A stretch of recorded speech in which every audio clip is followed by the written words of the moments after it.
What I do is like just let what I'm writing about inspire me. Like I let the subject matter is so important to me. And what I do as an artist, like to be able to be a part of something that could potentially impact people's lives, and this is what I live for. So, of course, I would love all the accolades that come with doing great art, but I know the seed of when I create is coming from that place of like, let me make sure I make something that people will feel the spirit of what this movie is about, and the subject matter of this movie, how it can open our minds up to and help us to, be a part of the change. So that's where the seed came from. I had just recently met a phenomenal woman who is in the film named Michelle Alexander, who wrote a book called The New Jim Crow, and I had read The New Jim Crow. So I thought I knew a lot of information. I did know some information about, tracing slavery to Jim Crow, to mass incarceration. But when I watched 13th, I didn't know. One of the things specifically was ALEC, the whole ALEC thing, the companies that invest in prisons.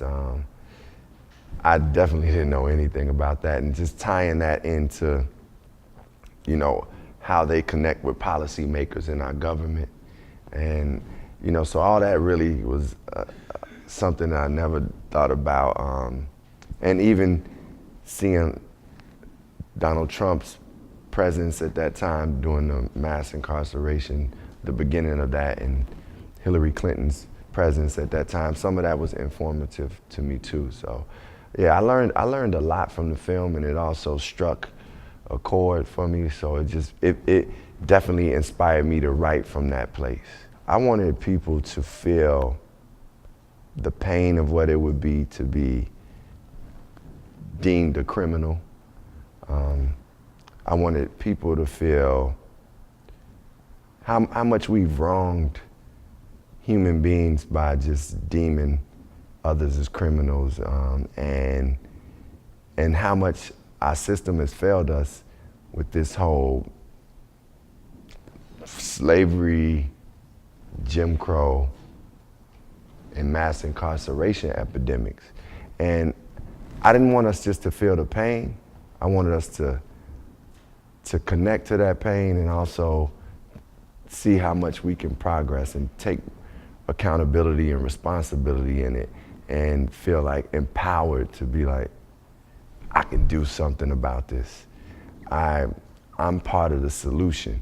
I wanted people to feel how much we've overcome as a people, and then as people in this country, and then just feel some hope.